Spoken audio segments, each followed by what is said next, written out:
وہ لوگ جو کام کرتے ہیں اور تجارت کرتے ہیں ان کے پاس جو سرمایہ ہوتا ہے، اصل سرمایہ، بنیادی سرمایہ جس پر وہ تجارت کرتے ہیں، لین دین کرتے ہیں، اس سرمایہ کے سلسلے میں بنیادی سرمایہ یعنی وہ کم سے کم سرمایہ جو اپنے اہل و عیال کی مناسب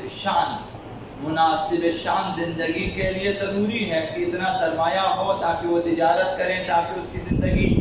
جو ہے وہ گزر سکے۔ اگر یہ سرمایہ اس سے کم ہو تو مناسب شان زندگی نہیں گزار سکتا۔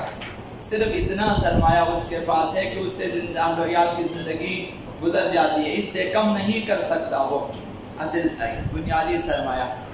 مثلا اگر اس میں سے کم کریں تو پھر اس کی زندگی مناسب شان نہیں رہتی ہے، یا پھر وہ اس کے لیے زندگی ناقابل تحمل مشقت کا باعث بن جاتی ہے، یا پھر مجبور ہو جاتا ہے کہ خلاف شان کوئی کام کرے، وہ کام جو اس کے لیے مناسب نہیں ہے وہ کرنا پڑتا ہے زندگی بسر کرنے کے لیے۔ تو یہ بنیادی سرمایہ اگر سال کی درآمد سے مہیا کیا ہو، نہ کہ مال مخمس سے یا مخمس والے مال سے، تو اس کا خمس دینا ہوگا۔ لیکن اگر اس مال کا خمس دینا ابھی یا مستقبل قریب میں حتیٰ قسطوں میں بھی ادا نہیں کر سکتا، اگر وہ ابھی ادا کرے یا مستقبل میں اس کا خمس ادا کرے یا قسطوں میں ادا کرے، تب بھی اس کی زندگی پہ اثر پڑتا ہے۔ وہ جو مناسب حال مناسب شان زندگی ہے اس سے کم ہو جاتا ہے، اور وہ اس کے لیے پھر زندگی قابل مشقت ہو جاتی ہے، یا پھر اس کے لیے خلاف شان کام کرنا پڑتا ہے۔ تو اس صورت میں اس سرمایے پر خمس واجب نہیں ہے۔ وہ سرمایہ اس کے زندگی بسر کرنے کے اہل و عیال کے لیے ضروری ہے، اس پہ خمس نکالے سرمایہ کم ہو جائے گا، پھر اس کی زندگی کا گزر بسر نہیں ہو سکتا، پھر جو ہے مناسب حال مناسب شان زندگی نہیں گزار سکتا، یا پھر جو ہے خلاف شان کوئی کام کرنا پڑتا ہے تاکہ زندگی کے لیے جو ہے درآمد مہیا کر سکے۔ اس صورت میں کہ سرمایہ اگر اتنا کم ہو تو پھر اس پر خمس واجب نہیں ہے، مگر یہ کہ جب اس کا سرمایہ بڑھ جائے اور پھر جو ہے کاروبار ترقی کرے پھر اس کے اوپر واجب ہے۔ البتہ اگر ایسا کر سکتا ہو کہ کچھ سرمایے کے ایک حصے کا خمس دے سکتا ہے، یا مثلا قسطوں میں دے سکتا ہے کہ مثلا 2,000 3,000 کر کے دے سکتا ہے، تو پھر واجب ہے کہ وہ دے۔ اگر نہیں دے سکتا یہ بھی واجب نہیں ہے۔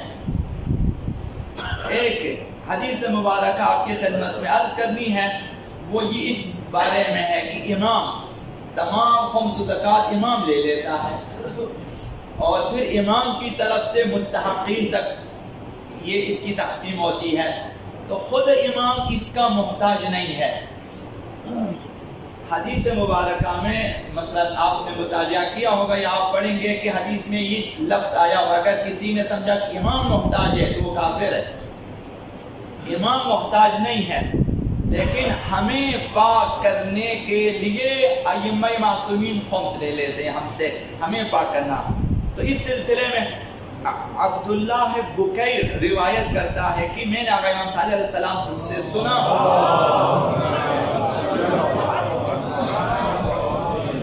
کہ آپ نے فرمایا انی لآخذ من احدکم الدرہم،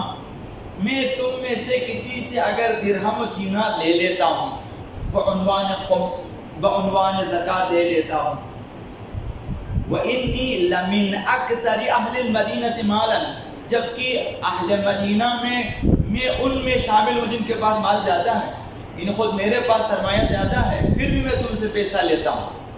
درہم و دینار لے لیتا ہوں خمس و زکوٰۃ میں۔ فرمایا کہ مَا أُرِيدُ بِذَلِكَ إِلَّا أَن تُطَهَّرُوا، اس سے صرف میرا مقصد یہ ہے کہ تم پاک ہو جاؤ،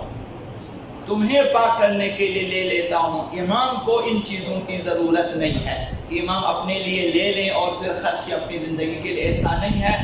محض ہمیں پاک کرنے کے لیے ائمہ اطہار خمس لے لیتے ہیں۔ خمس و زکوٰۃ جیسے مالی واجبات کو اللہ نے ہمارے دل اور مال کی پاکیزگی کے لیے واجب قرار دیا ہے،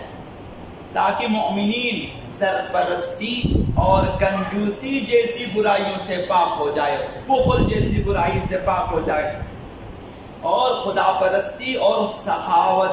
کی طرف آ جائیں۔ اس لیے خمس کو واجب قرار دیا، ایسے فضائل اخلاقی سے آراستہ ہو جائے۔ دوسری طرف ایسے مالی واجبات مومنین کے ایمان کی سچائی کی آزمائش بھی ہوتی ہے۔ خداوند متعال دیکھنا چاہتا ہے، بتانا چاہتا ہے کہ یہ جو ایمان کا تم نے دعویٰ کیا ہے کس قدر اس میں تم سچے ہو۔ جب خداوند تمہارے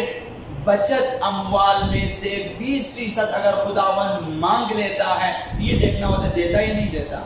80% تمہارا، 20% خدا کی راہ میں دینے کے لیے حکم دیا، یہ امتحان ہوتا ہے۔